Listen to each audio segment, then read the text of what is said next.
You can easily fix the P112F engine code by replacing the MAP sensor.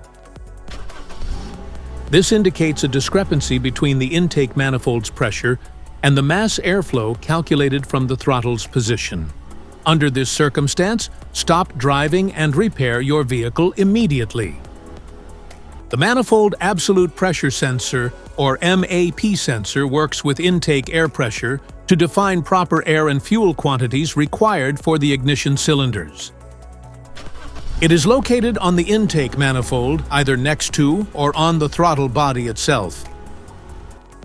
A faulty MAP sensor can result in a rough idle, and you may have trouble starting your car and experience poor fuel economy.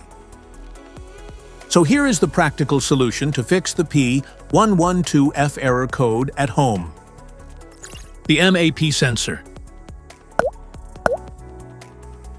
The MAP sensor is typically located on the intake manifold, either next to or on the throttle body itself. First, carefully remove the MAP sensor from the engine. Inspect the MAP sensor for any damage if damages are found. Then replace the MAP sensor when you install a new MAP sensor. Check to make sure the new O-ring is in place and not damaged. This error occurs in OBD2 equipped vehicles, especially those manufactured since 1996. It is commonly found in Audi, Mini Cooper, Ford, Mercedes-Benz, BMW, and Volkswagen. If you found this video helpful, make sure to subscribe us for more updates. Thanks for watching.